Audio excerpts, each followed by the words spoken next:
Welcome to Everything Comes Together. My name is Sreenag. I'm an architectural photographer based in Chennai, India. My guest today is food stylist and photographer Shumaila Chauhan. On Everything Comes Together, I'll be speaking with people in the broader photography, architecture, and design communities. Rather than only talking about their work, we will be talking about them, their personal journey, the challenges they overcame, and the most pivotal incidents in their lives that made them who they are today. So now, let's get to it. Shumaila Chauhan's story is one of the more important ones that need to be showcased. Despite being repeatedly discouraged from starting a business because she was a young woman and not having a professional education in food styling nor photography, she has worked hard to build a stellar body of work. Her photos always wake me up when I see them on Instagram, always standing out from the crowd, which is saying something. As you'll hear in this interview, Shumaila was extremely generous with her story, and it is an absolute must listen for any photographer looking to build their career.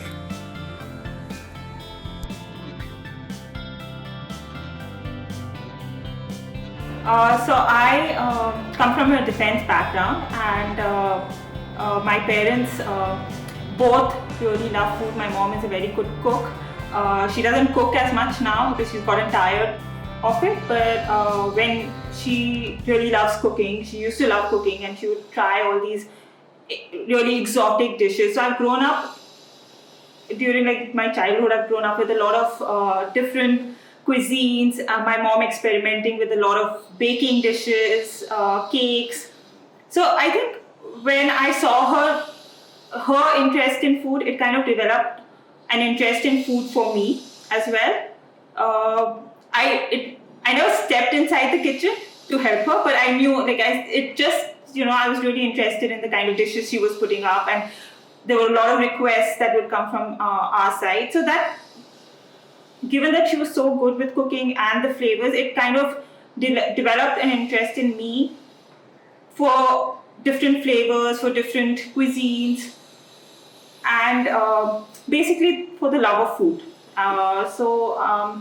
That's how my relationship, I think, started with food.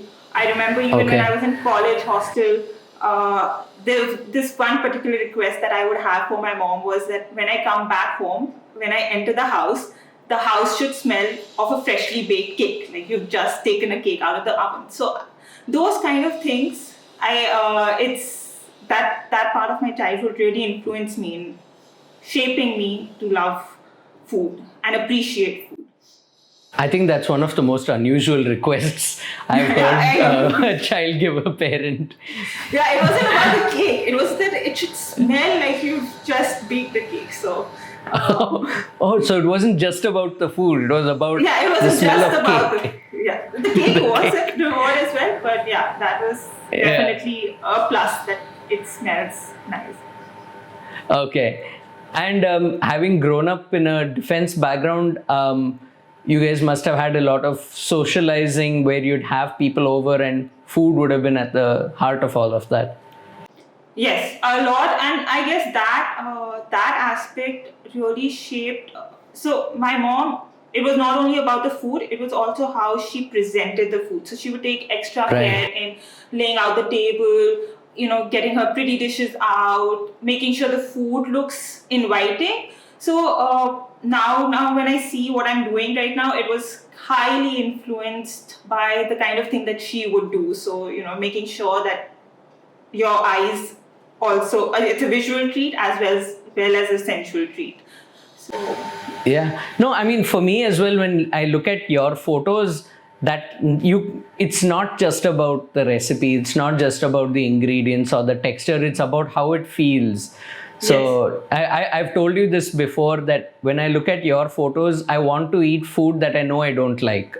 That's good to know. Yeah. So that's why I was really keen on having you on. So but where did photography comes from? I mean, it's pretty clear that food came from family and just your own interest in food, and clearly the aroma of cakes.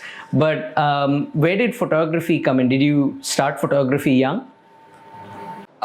So photography, I think when you talk about food, how my food things invoke emotions, probably photography for me at that time was just creating memories. So I would always carry a camera. Like I think my grandfather was interested in photography, though there's no background in my house of anybody being a photographer. But there was a general interest in taking pictures, capturing moments. And that is something that I also had. So I would always be the one with the camera on trips, college trips, school trips, even school trips. I would always have the camera with me. Not much of a nature photographer, but I would take few photographs. But it was more like, capturing the moments, capturing those memories, holding on to those memories in some kind of a way. Sure. So that is probably where photography, that was the only extent to my photography at that point of time. So it came, the interest grew as I grew older. So. Okay, but so how was your time in school? Did you enjoy school? Did you do much creative stuff in school? So in school, I was during school I was very hardworking, studious. I was good at studies. In terms of creativity, I was a creative person. I enjoyed that aspect. I liked painting and drawing and doing something, always trying to repurpose a lot of stuff. I would make, pen holders out of cans and stuff. I used to like doing all that. It's just that given that I was good at studies, I think I expected myself to kind of, just concentrate on the more studious professions. And so basically after 12th, I have a science background. So I chose science in 11th, 12th. And post that, I wanted to do computer engineering. But somehow I didn't get into the colleges that I wanted to get into. So for computer engineering. So one of my friend's dad, he suggested that since most engineers go to do masters in business, like an MBA, so why not do economics from a good college?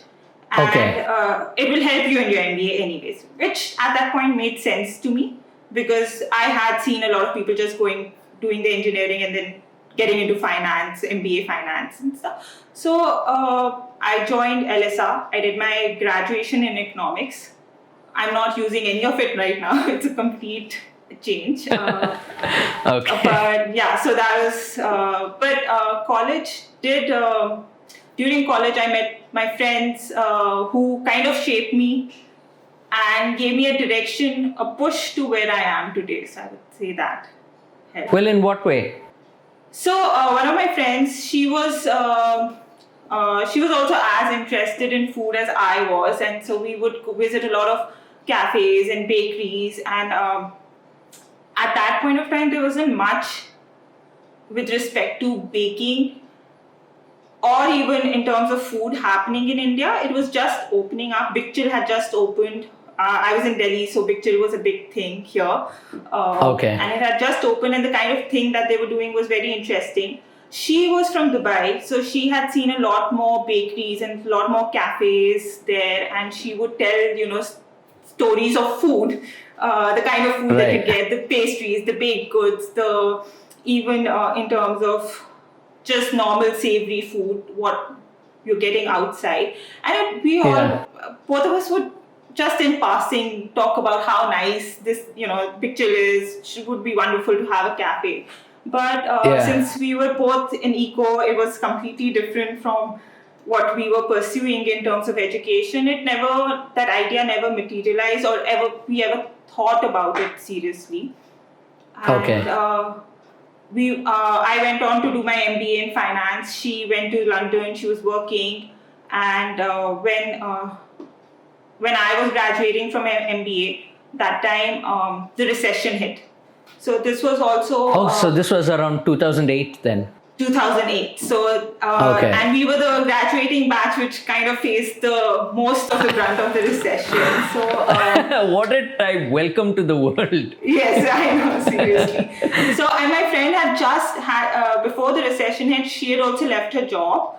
Right. And then the recession hit, so she, both of us were just discussing, and we were at a friend's wedding. And we decided, why not, since jobs seen as anyway in a really bad state, so why not start something of our own? And Okay. so we started working on this idea of a cafe cum boutique. She was interested in designing, and I was interested in the baking part. And we thought, let's combine the two and open a cafe cum boutique. We narrowed in on Chandigarh because Chandigarh didn't have anything of that sort at the moment. Okay. And started working on that plan. And this was around 2009. Yes, 2009. So in 2009, starting a cafe and a boutique must have been very unusual, right? I don't think it was very common anywhere in the country, perhaps, at that time. Yes, it wasn't common, and two girls opening, definitely not common at all, and especially in a place like Punjab. We faced also at that point of time. We were also she's a year and a half older than me, so I think I was 24, and so we were both at that age when our parents wanted us to get married. They wanted us to settle down. So that also created a lot of issues. Our family wanted us, my parents weren't looking, but her parents were looking quite seriously for a match for her. So there was that happening. Then in terms of convincing vendors to work with us was also an issue. We had this packaging guy that we were working with. We wanted to get few boxes and bags done for our boutique, and the packaging guys would tell us, why are you doing it? Don't do it. It won't work. He refused. We literally had to tell him, we are ready to give you money, so you just take the order. He initially he would just refuse. Just because you're two girls. He said, it's not going to work. You're just wasting your money. Just go. So. Oh my God. It was, but we had to. We also stood our ground. He said, no, you just take the money. You do this, and that should be enough for you. And did it work? Did he take the order? Yes, he did finally take the order. Okay. He did do that. Okay. But there were a lot of other. Sorry, go on. Yeah, so there were a lot of other issues also. Like, in the sense, we were working with this property guy, and he was somebody known to my family, and so the property guy one day gets a cop home, and so the cop tells us the ground reality. Maybe it was the ground reality of the situation was there. Maybe it came with the intention that we know what we are getting into. But he said that the restaurant business is not easy. There are a lot of people who will ask for favors, especially the government officials ask for favors, and when somebody doesn't comply, they charge you with health notices and other stuff. So it is, and in a place like there in Chandigarh, it is quite common, the kind of cases that he had seen. He also told us that you're two girls, and otherwise in a restaurant also he's had issues where girls are teased and it's difficult for them, and here you would be operating the restaurant, so there's no way you can get out of it. So it's something that you guys really need to consider. And he just basically, a lot of people discouraged us from following through with our plans. I still find it hard to believe that these totally random people whom you don't even know properly, they try and scare you out of starting a business. Yeah, and I guess my family is not from the business background as well. So sure. They're mostly, my dad was in the Air Force, my uncle's in the army, my father was in the police. So we've been in that side. So for somebody to step out and do business was also a very new idea for them. So they kind of, it was difficult for them to accept, and especially from her side as well, my friend's side as well.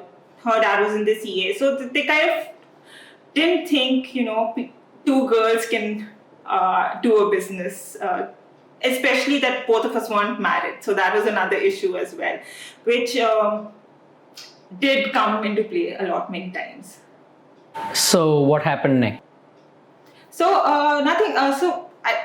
Till the time both of us were together, things were still, we held our ground. We made sure that, we carried on with the plan. But my friend lost her grandfather, so she had to go to her hometown. And again, she was with her parents. I was alone. My parents weren't with me because they were posted. I was staying at my aunt's place. But being alone, it scared me, and it also kind of put across the reality that, tomorrow when we do get married, it's not necessary that both of us will get married to people who are in Chandigarh. So would we be able to manage it remotely, or one person? See, I didn't mind staying in Chandigarh because I like the city. I had family there, so there was a possibility that I can settle in Chandigarh, and that's why we narrowed it on Chandigarh. But there was a very difficult possibility for her to be in Chandigarh post that. So her not being there and her also being brainwashed into not continuing with this made me scared as well. And in the meantime, so then I got a proposal. My parents weren't looking. There was a proposal. I said no. I refused first. But then when I started talking to the person, I liked him. So I decided that, okay, maybe it's time that, I get married. And so I was the first person to get married and break off the path that we were pursuing. So. And at this point, you moved out of Chandigarh. So yes, I separated now from him, so I will call him my ex. So my ex was in US. He was in this. He was working for a mining company in the US, so a very small mining town. And he did warn me that it's a very small place. It's going to be difficult for me to find work there, and it's not something that people imagine US to be. So even with that knowledge, I didn't expect, because I like my dad was in the Air Force, and he did his staff college in the US. So I had seen US before. I had traveled to that part, so I had an idea how US is. And of course, we'd seen movies and we've seen other stuff, so that image was there. Going to that place, this small mining town where everybody was working for the mine, there were not many restaurants, there were not many shops as well. It was a cultural shock for me, and I didn't expect that. So sounds like it. And work opportunities as well, you wouldn't have had much to do. No, so there wasn't much to do. But then that is when I realized that I have all this time on hand, and why not start my blog? So why not make this, why not turn this into an opportunity where I can practice the recipes that I would like to practice, like to perfect and work on. So that's when I started working on my blog. And which blog is it? Is it the same one you're running today?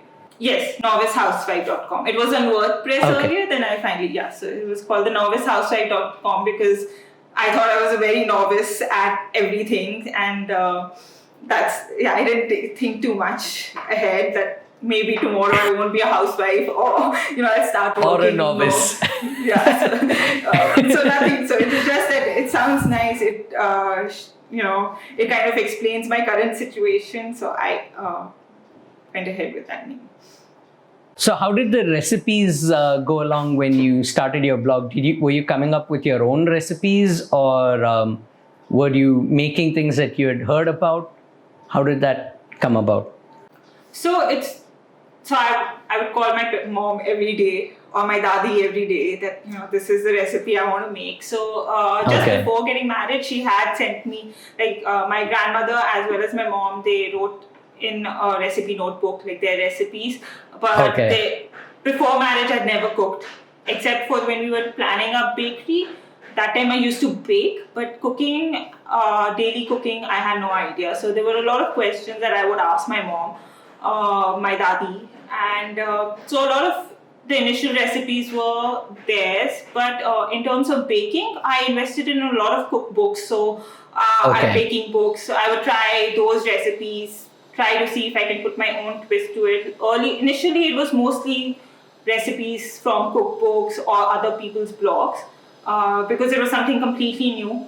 As the blog grew and I started making more recipes, trying more things in the kitchen, started putting my spin onto different recipes, things that I missed. So being in that small town, one good thing was, because there were no restaurants, there was nothing, no place to go to eat, there were very limited options in terms of food. If I felt like eating something, I had to make it. So that my ex wasn't that fond of food. Like he was happy with his dal, roti, sabzi. Given my background and given how my mom would make different cuisines and stuff at home, I did have that. I did have those needs and requests. So if I wanted to eat something specific, I had to make it, and then I had to learn how to make it. And that's how the blog started, the recipes on the blog started.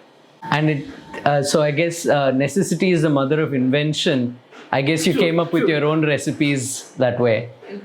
True, yes. So when you started documenting your recipes on the blog, I guess that's where you started to photograph the food that you made as well. Yes, so initially my photography was horrible. If I cooked at night, I would shoot at night as well. I would shoot at night with the bad lighting. No, there was no thought on how the food was composed, how the lighting was, nothing. It was just that it's made. I had a Sony Cyber Shot that time. So with the Sony Cyber Shot, I would take a picture, not edit also, nothing, and just post it on the blog. Soon I realized that it's very important, especially in an online platform where you eat with your eyes first, that imagery is very important. And I slowly started working on that and realized I really enjoyed the whole aspect of styling and shooting. I like that, the eat with your eyes. That it makes so much of sense.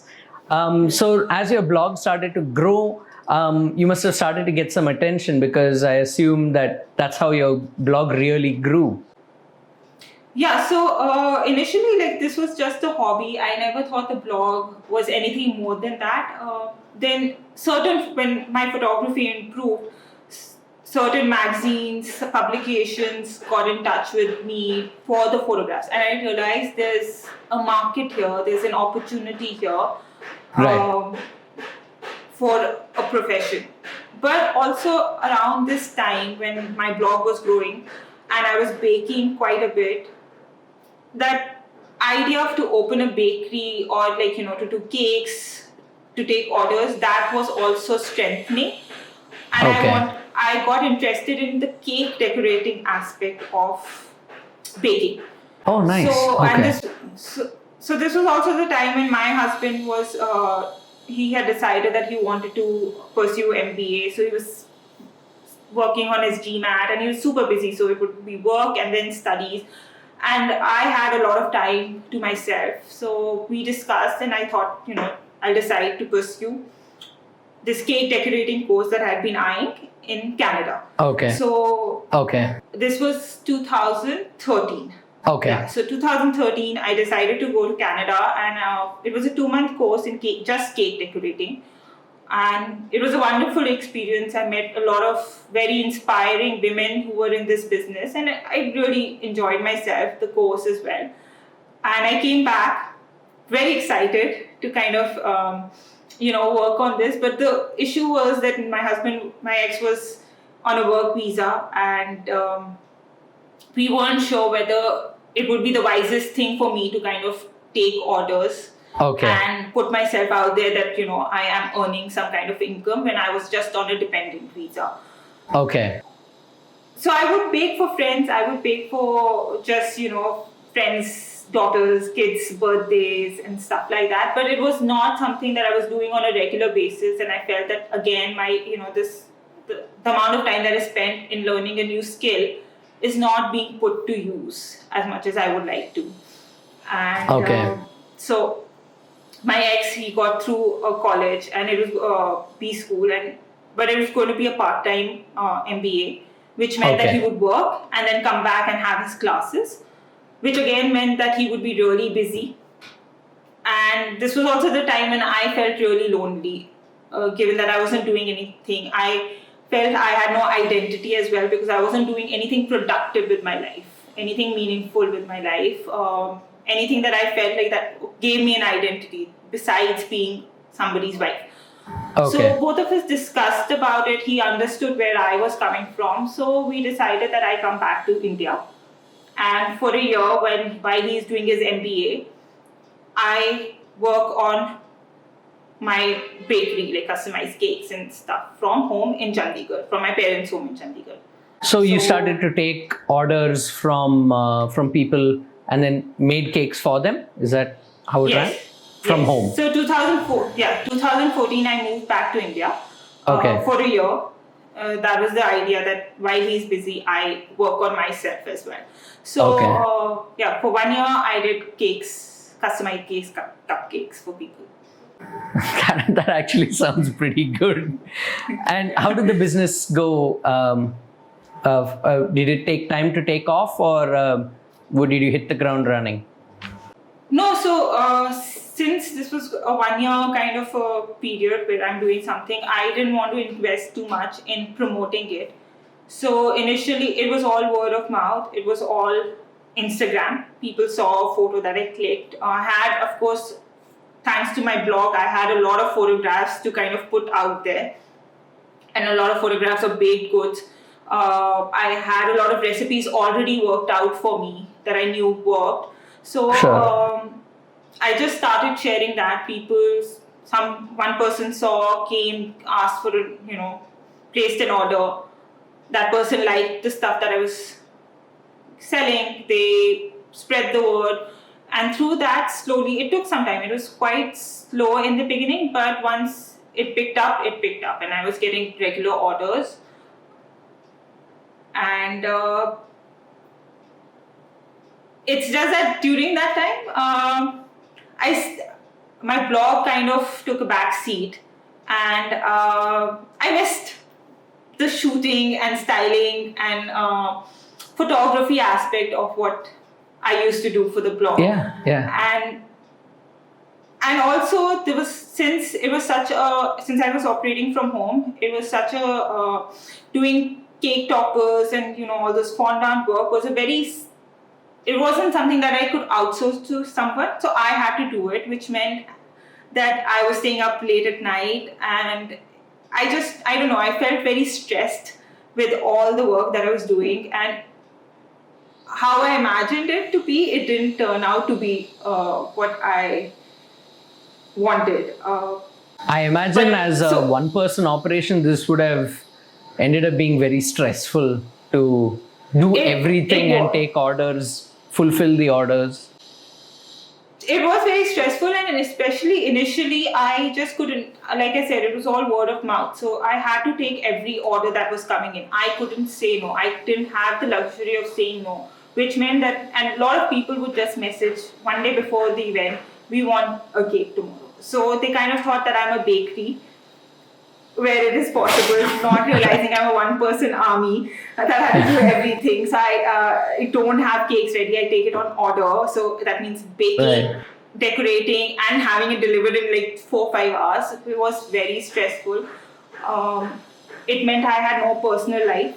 I had to cancel friends' plans, because if I get an order tomorrow, it's not like the birthday can be shifted to a next the next day. That's The birthday true. will still be there. The Either birthday I is say the no. birthday. Yeah, so either I say no, or if I take on, I have to then tell my friends. I had to cancel plans. So I wasn't enjoying it, but I had to keep a face that I was, because it was Okay. something that I had kind of insisted I want to do. So Right, yeah. that was also kind of playing in my head, because to show everyone that no, this is working out perfectly well for me was also difficult. Around this time, there was somebody who had been following my blog, and that person had a restaurant in Chandigarh. They had just opened up a restaurant in Chandigarh, and he saw my work, and he knew that I was in Chandigarh. So he mailed me. He said that, you're a photographer, and I saw your images. I think he saw it on Pinterest or something, and he really appreciated my work, and said if I was interested in shooting for his restaurant. And that idea really interested me. So I was very interested in getting back to photography. Somehow, since he was also just starting, the budgets didn't work out. But it kind of made me realize that there was some part of me that wanted to get back to photography. So it's like opening the door to food photography at that point. Yes, that point. But before that, I had shot for magazines, and there was somebody who would use my image as a book cover, and those kind of opportunities were there. But to kind of take on a full food photography project, that hadn't happened. But that's pretty impressive. How did you manage to get published in a magazine early on? So so they saw an image on my blog, a recipe, and they wanted that image. They wanted rights to that image to have it in their magazine, food magazine. Okay. Unfortunately, I didn't have that image. This was I didn't have the raw, the high res of it. I just had the low res of it. So Okay. I told them that I can reshoot it. So I'll try to recreate that image with whatever I have. And they said, okay, fine. So they liked the work. So then post that, they gave me some other work. They, we want a recipe based on this. Can you shoot? So yeah, that's how it kind of started. I think that's interesting, because instead of selling them a photo, you ended up getting a commissioned shoot almost. Yeah, yes, true. So at this point, I think you'd already been here for a year, and then you decided to move back to the US? Yeah, so my husband finished with his MBA, and he got a job in Dallas. Dallas was a bigger city. Okay. Have more opportunities for me. So both of us decided, okay, fine. I was sad about leaving my cake business, because I put in a lot of work in getting the kind of clientele I had. But I was ready to take that, to see what Dallas offers, and also give my marriage another chance as well.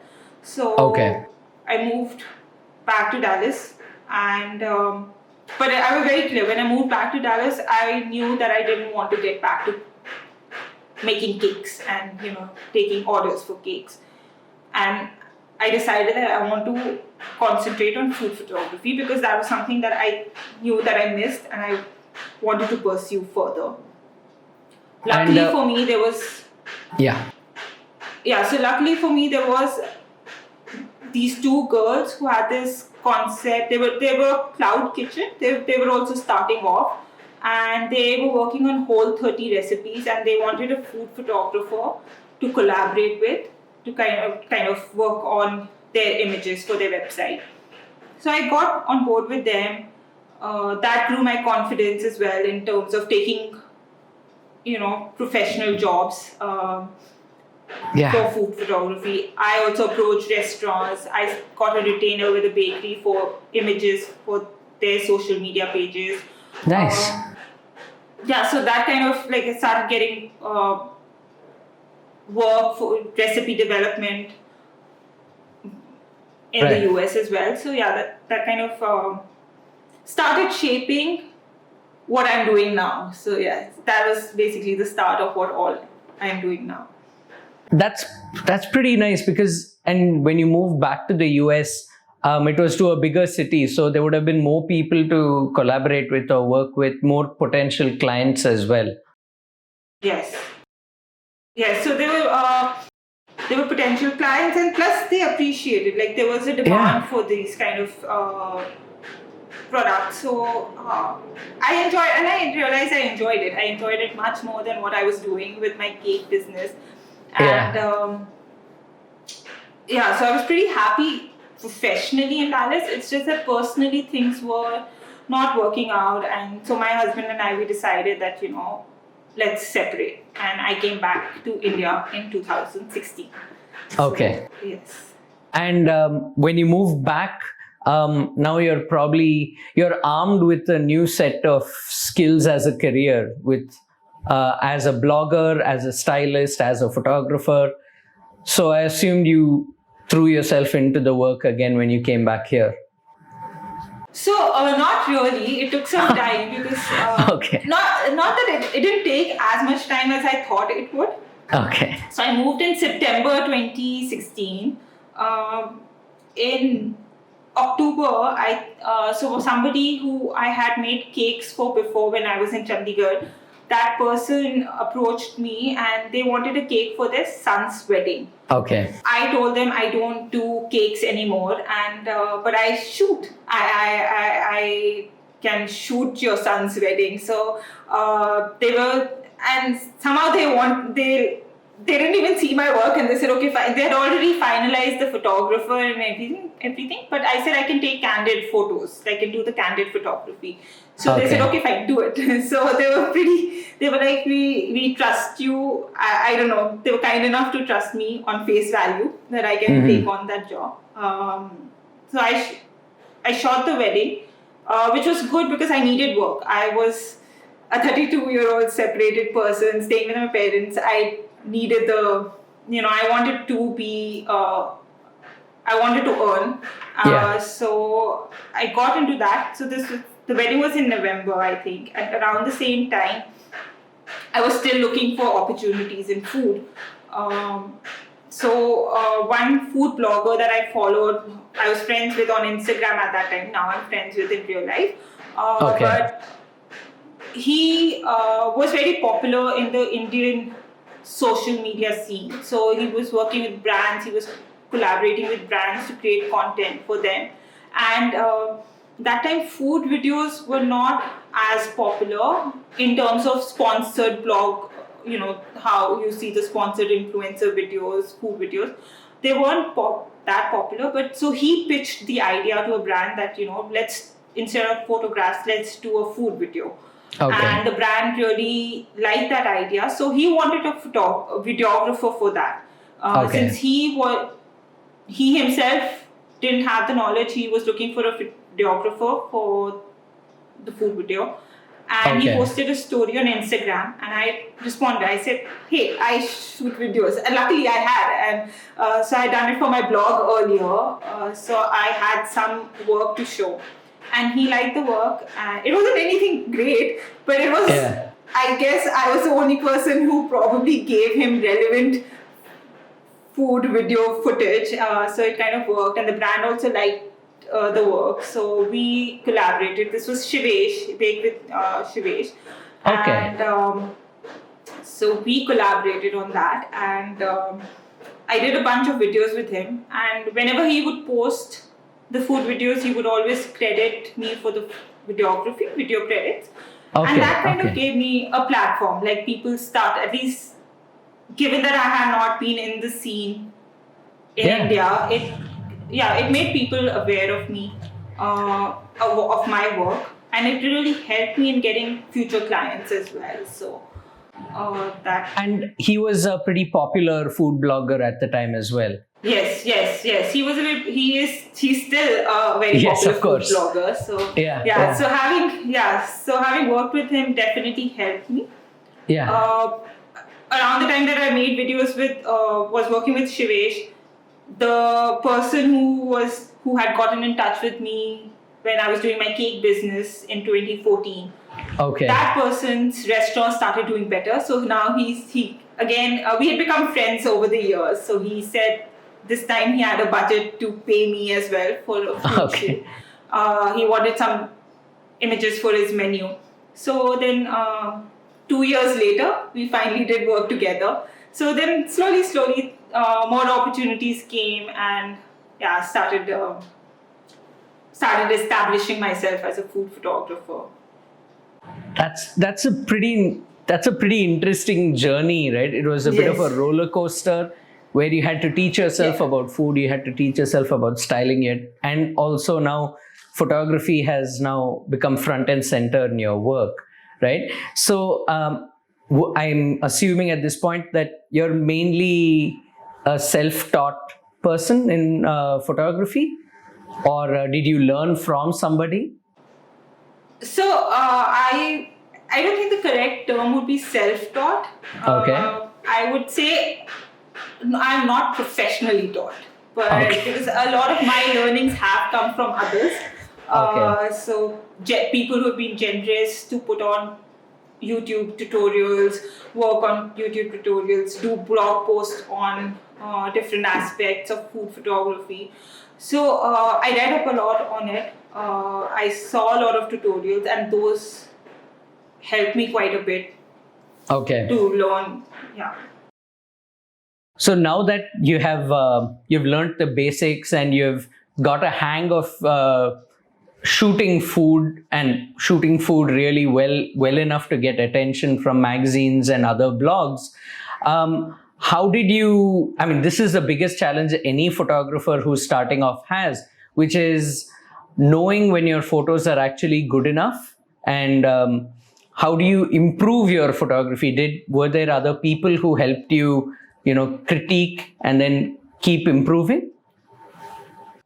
So, like I mentioned earlier, I started photography with just with no thought on how a photograph should be composed or how the lighting should be. This was when I started my blog in 2010, and when it started, like the recipes started getting appreciated was around 2011, but the photographs were still really bad. In 2011, Instagram wasn't as big as what it is right now, and it wasn't a big traffic booster for your website. But there were these two blog aggregators, like food aggregator websites, that worked in. They would select images and they would put them, like if your image was selected on their website, on their page, they drove a lot of traffic to your website. So I started submitting my photographs to them. Okay. And these were these really bad initial photographs that I would send. Okay. And they would always reject it with a feedback. Like Food Gawker did that. I don't think Taste Spotting did it, but Food Gawker would reject the photograph with a feedback. And they would use terms like low exposure or incorrect white balance or composition too tight. So these were terms I had no idea about. So whenever they would send those comments, I would start reading about it. Okay. And I would figure out what is exposure, how can you change, like what are the things, control, how do you control it, and how do you work with it with natural light. Okay. And then when an image would get approved and get selected, then I would start analyzing what made that image work. So once I would analyze, like, okay, this is probably why it worked, and I would use those same techniques in my next set of images. Okay. Depending on whether I learned the correct thing, they would either get approved and accepted or rejected. And slowly, I started getting a hang of what made a good imagery, what all constituted things. And also, I was reading a lot about it and practicing a lot. Sure. And changed from shooting auto to manual, shooting JPEG to RAW. Okay. So all those things, this was all while I was in the US. So all those things kind of helped me to improve my photography. You just said that you don't want to call this self-taught, but this is exactly what a teacher or what some sort of a mentor would do is to analyze it for you and then, give you that information. But you did it yourself. I think that's pretty much comes under the category of self-taught for the most part. I mean, you get information from elsewhere. Yeah, for the most part. Yeah, I would say 90% of it is you taking the information and applying it. You need to have the drive to learn. Yeah. You need to have that interest in learning. That only comes from within. Okay. But yes, I think a lot of help was thanks to the people who shared their information. So I didn't have to go to a school to learn. Fair enough. So where did you go from here now? Did you must have got a break along the way to take you to the next level? So all this, like, my photography grew. Of course, the magazine, the magazine articles were definitely a booster in trying to understand. Then when I came back to India, Shivesh's help, collaborating with Shivesh was a big thing for me. That I also approached a lot of people. I would send out mails. Okay. I would be very persistent. Like I would actually go to Facebook, get an email address to get in touch with somebody. So I would I would drop in a message on their Facebook page, on a brand's Facebook page that I wanted to work with, and ask them for an email or a contact of a person who I can discuss a collaboration with. Then I would drop a formal email to that person. Okay. I would send out hundreds of such mails in a week or a month. Not many people would reply, but there would be one odd person who would reply, who would show interest.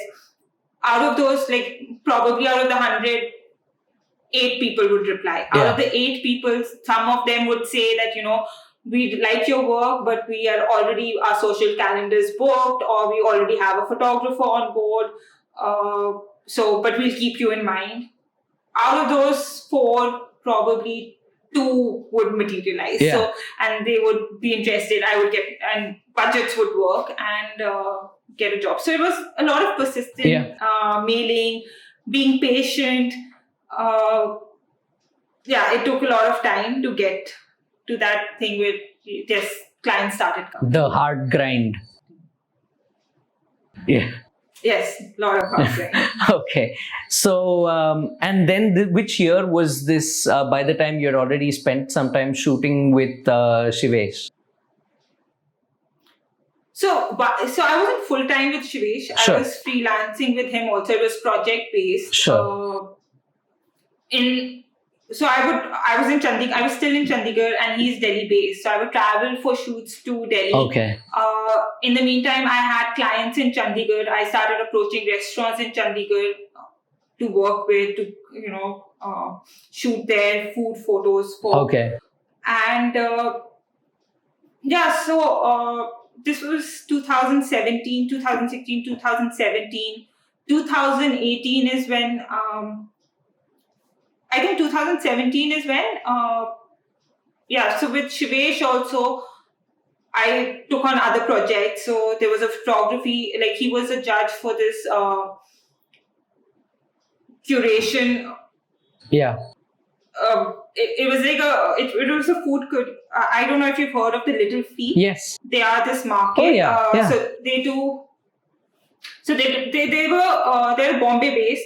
So they were coming to Delhi for the first time. Okay. And they set up stalls with different smaller businesses who are working from home, who are not that big, not big brand names, but smaller home-owned businesses. And so they were doing a food curation for which Shivesh was a judge. Okay. And they were looking for a photographer who could capture the photographs of the people coming, so that they could use those photographs for their marketing purposes. Okay.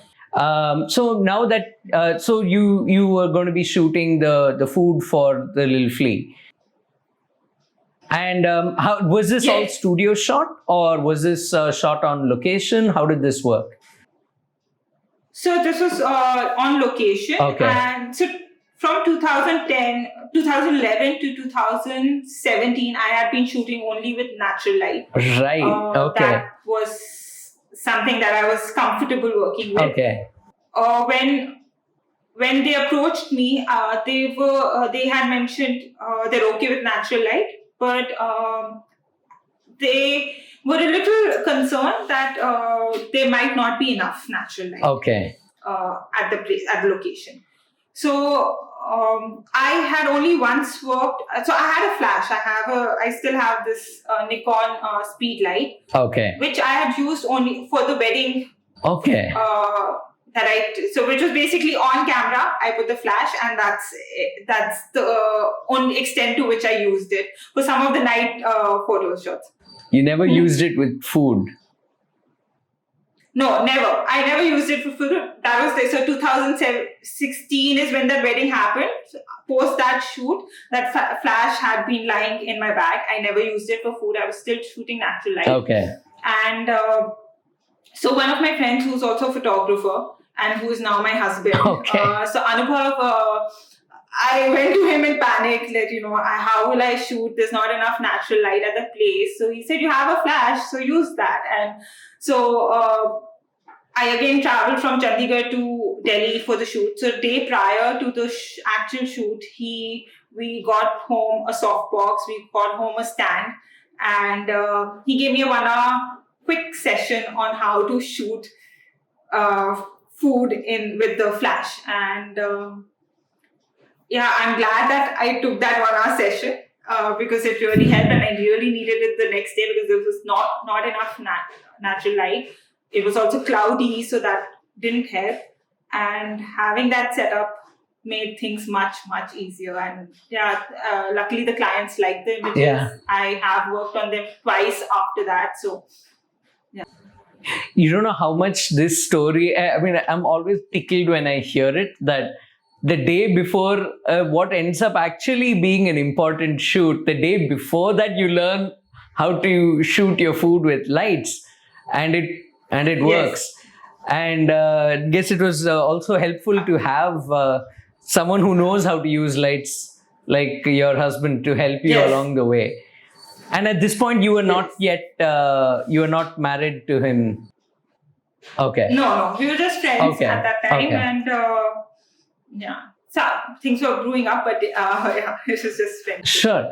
So now let's just talk about where you are today, because obviously you've spent some time shooting with the Little Flea for the next couple of editions, and your work has clearly grown. So what are all the various things you do today?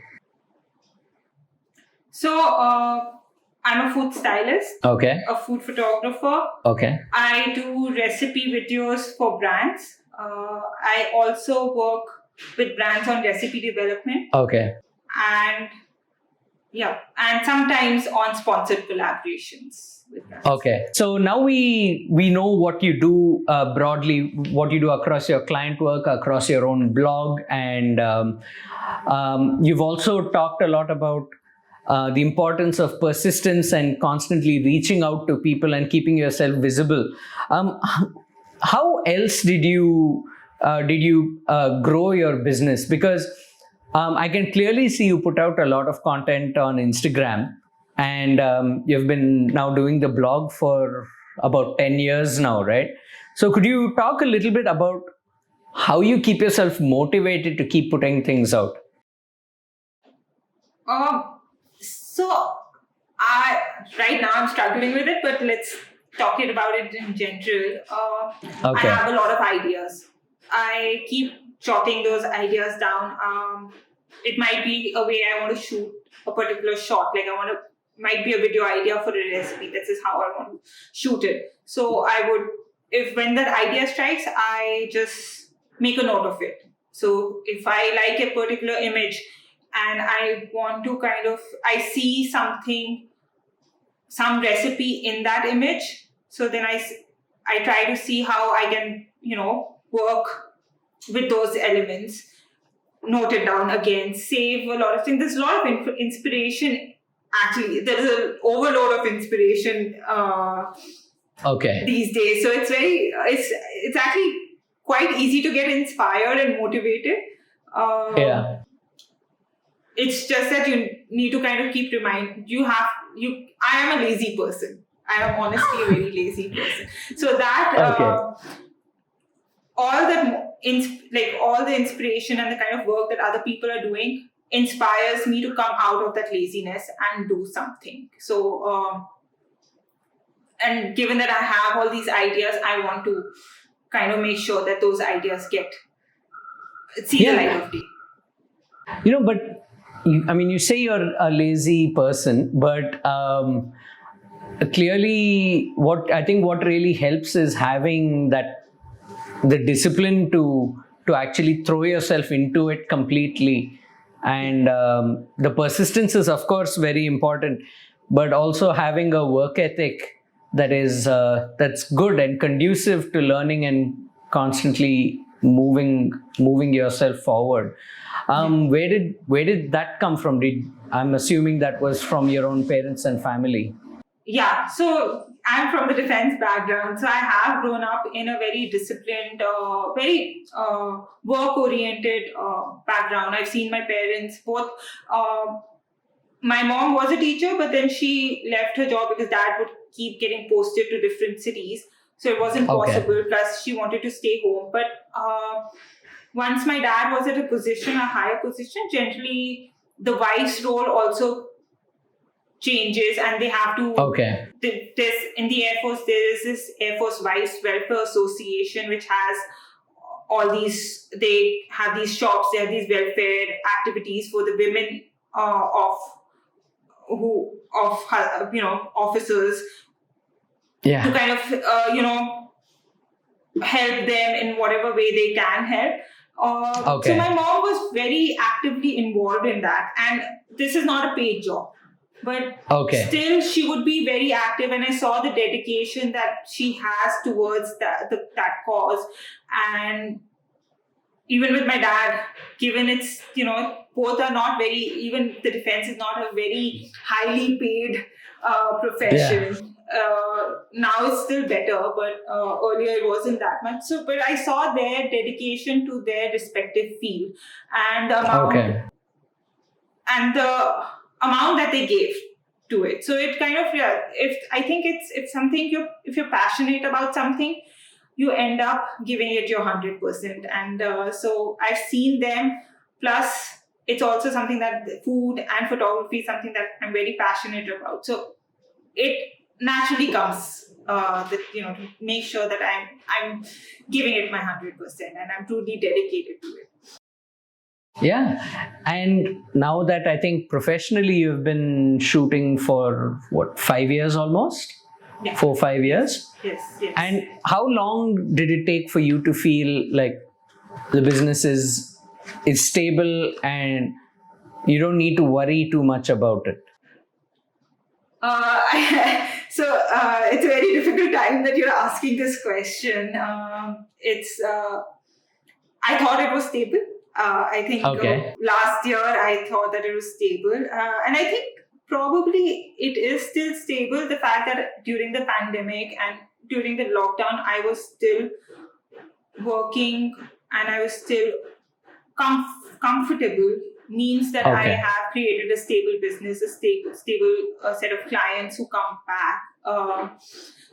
It did take some time. The first 2 years were very difficult. Being a freelancer anyways, it's 1 month can be really good.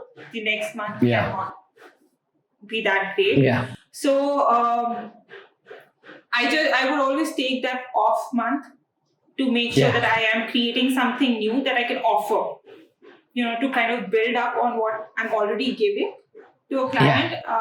Try to not treat that off month as something that, I don't have work, but create something that I can actually sell to a client in the next month. So, and also it made sure that, as a freelancer, it's very difficult to say no to projects. So, because for the fact you don't know where the money is going to come next month. So, you end up taking a lot of projects. So, initially, I would take up projects that I wasn't not particularly convinced about. I would now say that I'm stable because I have that kind of luxury to choose my projects. So that I think that happened probably last year or so. I could say I could say no to a project if I felt that they were not compensating me for my time and effort. I could look away. I think that's your sign that your business is starting to get stable when you can choose what you want to do. And I didn't have that. I mean, when I started off, I was like 19. So, and 3 years after I started off was the 2008 financial crash.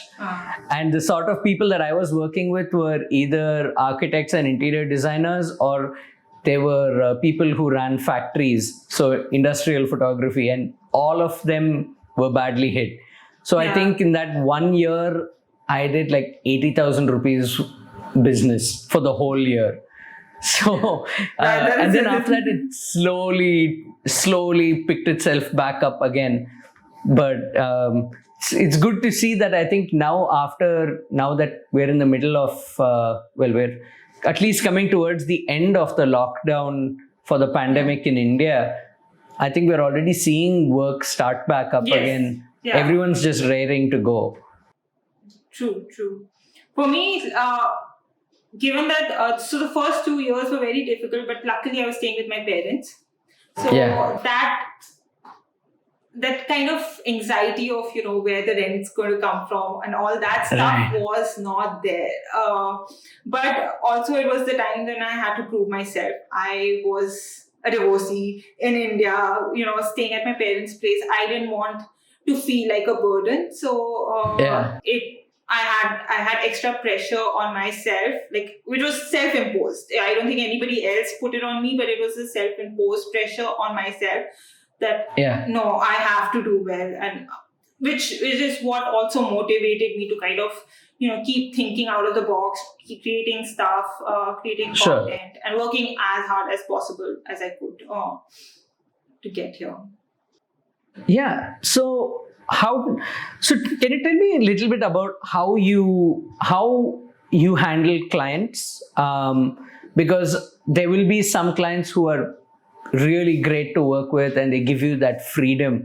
But then on the other hand, you'll always come across certain clients where it's a bit of a challenge, especially when you're young and when you're just starting off. Did you get any advice along the way to help you deal with client servicing almost? So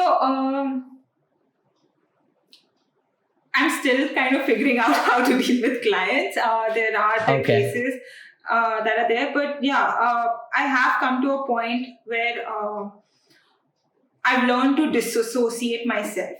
Now, as I would say we've had this thing that, I don't know if photographers are artists, but we still kind of fall in that category. So we're really attached to the kind of photographs we want to produce, or, as a stylist also really attached to how we want. But now, different jobs, I've realized that it is not my product. It is the client's product. So where I feel like the client, there might be cases where the client's aesthetic sense or vision is different from mine. So that is when I kind of try to see that this is just a job. I need to work with how the client wants me to work with. So so then I try to dissociate. I will give my best image. I will give my advice. I will tell them how this is why I feel this image works in this way. But if a client cannot understand that, or if a client thinks that that's not what their brand language is, I have learned to kind of back off and realize that it's okay. It's fine. If it's at the end of the day, it's the client's product and they know what's best for them. You can advise them. You can hope that they take the advice from the kind of experience that you have. But rest of it is their decision. Okay, I think that's something that everyone can take away from that. So you just talked about doing the food styling. So now I know you obviously shoot your own food, but you also do styling for other photographers and other projects, right? So Yes. how what's it like when you style the food for yourself? You have an image in your head, right? How the picture is going to finally look. What's it like working with the team? Do you enjoy working with someone else's creative vision? I think, especially for bigger projects, I like working with a photographer, Okay. and so that I can concentrate just on the styling aspect of it. But it's very important to have a photographer who is in line with the kind of vision that you have. So Yeah.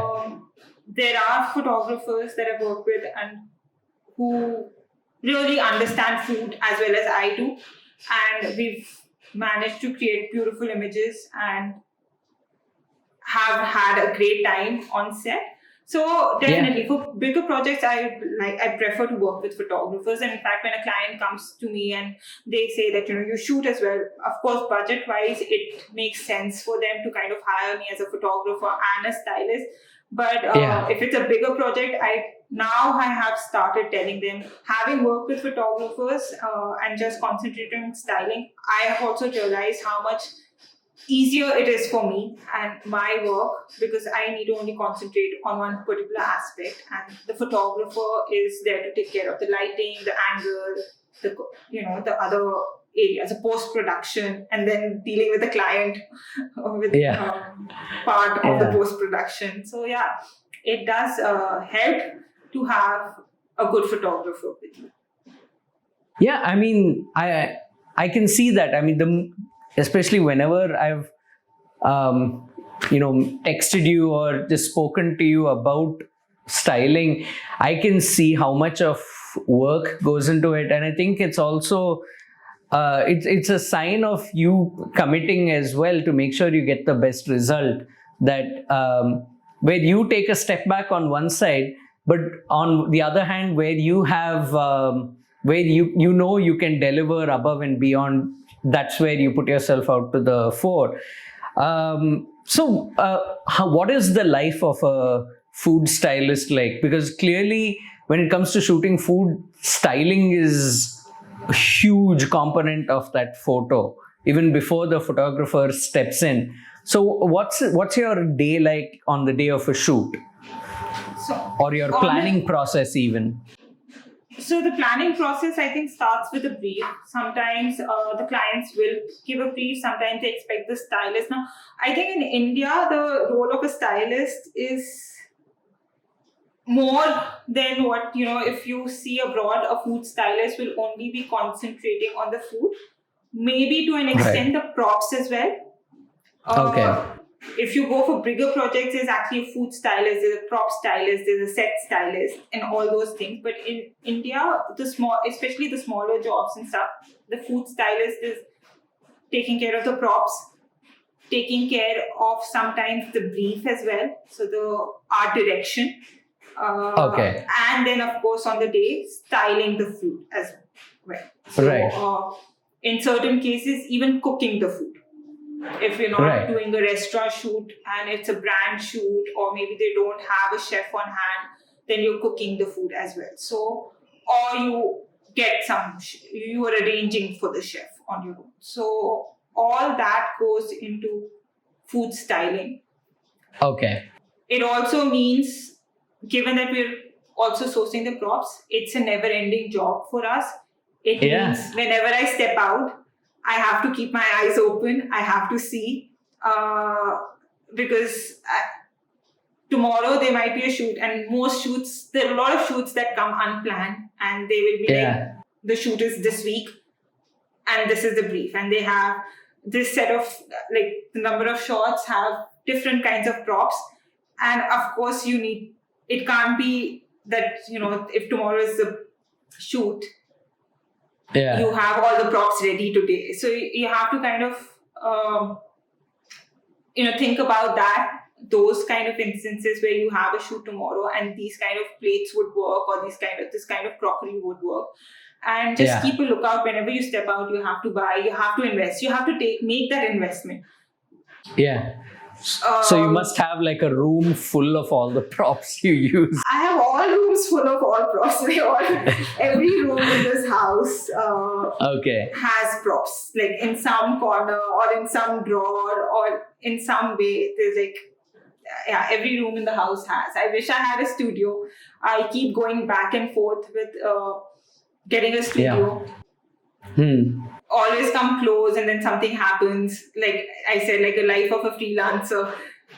When things are really busy, I was like, I wish I had a studio. It would have been easier. But then becomes the lull, and then I'm like, okay, it's good that I don't have a studio, so I don't have to pay rent, and this is fine. But so speaking about props, that's a huge part of every shot and a big part of your equipment. I think a lot of the equipment that you carry is not really photography equipment, but stuff to make the photos look so much better and the food look better. How do you go about sourcing props? Do you buy? Do you rent? And especially when you do shoots outside Delhi, how do you work with props when you have to travel and do your work somewhere else? In terms of renting props, Delhi is not. I know people in Mumbai have it easier. There are prop rental stores. There are more prop rental stores, and they do have options. In Delhi, there are a few. There's one that I know, another food stylist actually has her own prop studio, so she does offer on rent. But besides that, I don't know anybody else who's renting props. You have to buy them. You have to invest in them. Certain times, there are agencies who have a production budget. So I have the luxury of charging the props separately, or the prop cost separately based on the brief. So once they send the brief, then I send them my styling cost as well as a pre-production cost, which basically includes the sourcing day charges, the prop rental charges, and other stuff that which I would need for pre-production, like make backgrounds, getting the backgrounds made, or whatever is required by the client. Bigger shoots have that kind of a budget. Smaller brands or smaller shoots don't generally have. So I include that in my styling fees, and I tell the client. Now I've started. Like initially I wouldn't, but I guess within a year or so I realized that I had actually started. I had told the client. I think once my first styling assignment, I did tell the client that this is my styling fees. But any pre-production prop rental will be separate. And the client, and it was actually my first only styling gig. So the client told me, but most stylists don't charge for prop rental separately. So they include it in their styling cost. So having been in the US, having worked with certain people there, I knew that that's not the case there, but I didn't know that that's not the case here. That's the case here. So then I started, because I realized that most stylists included in their styling fees. So I started doing that. Later on, after different projects, I realized that this props is a major cost that I'm incurring and the client is benefiting from. So now I charge a basic styling fees, and I let the client know that if based on the brief, there are certain props that I need to purchase, those will be separate. So either you choose the props that I have. If you're happy with that, great. If you want something really specific, or like a background that's very specific, that this is the kind of background you want, or this is the kind of props, plates or crockery you want, then those charges are separate. So most clients work with whatever I have. And if I feel whatever I have is not going to do justice to the image, Yeah. sometimes I still end up going and buying, looking for the prop that the brief kind of thing, I feel that the shot will benefit from. Yeah. And just take it as an expense that I'm investing in. Like, it's a prop that take it as an investment and bear the expense. Because if like 400, 500 or 1,000 rupees, I am personally not getting the image that I'm happy with. Right, of course. For me, it doesn't make sense. So the client might be okay about it, but at the end of the day, like I said, I want to put my 100% into it. I want an image. I want to create good images. So if the client can't understand that, I sometimes bend. Yeah. I do it. Now, there is something else that I am quite curious about. You touched upon it a little earlier when you're talking about the various people who are involved with the shoot. So let's assume you're working on, a big project, a higher budget project where you have multiple people who specialize in their particular roles in your in a food shoot. So what are all the various people that you normally that are part of that team, apart from the photographer and you, the stylist? Who are the people involved? So depending on what it is, there's a pre-production. If it's working with an agency, they generally they take care of the pre-production. So your job might be, you can just send an image that this is the kind of crockery we're looking at. So the production team will arrange for it. That is their headache. I don't have to go. Like with smaller clients, I'll have to go and arrange for that kind of crockery or those kind of tables. Bigger shoots have that production to take care of all those aspects. Then they will have assistants. They'll offer assistants also. Like if you need more than one assistant, they'll offer you 2, 3. They'll actually provide you the transport. If you personally need to go, they'll provide you with the transport as well. So if there's production on a project, it makes your job quite easy. It makes your job a little less, like a more hassle-free. And you said you have separate people to handle props, separate people to handle the set design as well? Yes. Okay.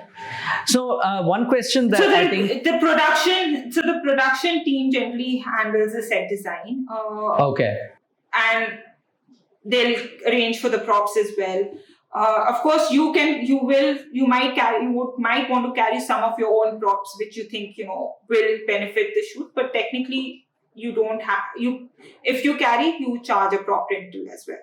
So suppose you carry your own props and your shoot is out of town. How much can you carry? Because I don't think you'd be able to carry a lot, especially if it's fragile pieces, right? Yeah. So the shoots that I've had outside of Delhi, both places, like I've had it in Bombay one time, I've had it in Chennai, and Bombay has its own, as I said, prop rental is there. Plus, I know people. I've actually banked on other stylists and other photographers to kind of help me out, and they've been kind enough to lend their props or lend their backgrounds, stuff for the shoot. Chennai has its own prop rental place. There's Madras Prop Store, so they provided me with all the props. When I've had to carry my own props, I let the client know. Okay. I think, Goa was the time when I did have to carry my own props. I told the client there will be excess baggage. Yeah. They need to take care of that. So. Okay. And then I have to be very selective also. And most of the outstation shoots have been with restaurants. So generally they have their own crockery. And it helps. So I just then carry the smaller items that, I feel the picture might need. So it's not much, but I let the client know in advance that there has to be there will be excess baggage. Either book me on a flight which allows more baggage free of cost. Like Air India makes sense that time because it's 25 kgs. Yeah. Or pay for the excess baggage. Okay. Like there have been times when my ticket has been cheaper, and the excess baggage has been actually more expensive. So Hey, I travel with my own lights and everything. I don't even rent that, so I'm used to that. So having done food photography in the US and here, what is the main thing that you find is lacking here or really needs to improve in the Indian setup? So, of course, I'm more established here and I've done more projects here than in the US. But one thing that definitely came to my notice was, and it came to my notice after a project was completed, is that we don't own copyright. So if a client, by default, copyright of our images of a paid assignment goes to the client. In the US, that's not the case. By default, even a paid assignment, the copyright is with the photographer unless the client has prior to the shoot agreed on buying the entire perpetual rights, for which then the photographer is fairly compensated. But in India, that's not the case, and which I feel is not fair, because sometimes, especially some of the shoots where I've actually ideated the whole shoot, conceptualized it, styled it, shot it, it's completely, the client is just probably providing the product. Maybe I've even thought of the recipe, everything. And I'm not fairly compensated to give away all my rights to the client, which means that I can't even use the photo for my portfolio without their permission. So most clients do have that thing. Even when they said you can use it for your own promotional purposes, but it shouldn't be that if tomorrow, if I want to write a cookbook or something, technically if I'm not cleared it with the client first, those recipes, those photos or something belong to the client and I can't use it. And I think it's something that laws in India, copyright laws in India they're not favorable to photographer or the creator. Sure, yeah. So I wish that would change. And there are a lot of gray areas also, in the sense that even when I've not worked for a brand and it's something like a blog photo that I have clicked, technically, unless I have not filed a copyright, anybody can use it. Like I can't legally fight it. I can't legally fight it on legal issues. Like maybe morally, ethically, I can say it and I can ask them. But legally, I can't fight. There's a gray area. So I can, but you can, but you can't. It's not an easy process.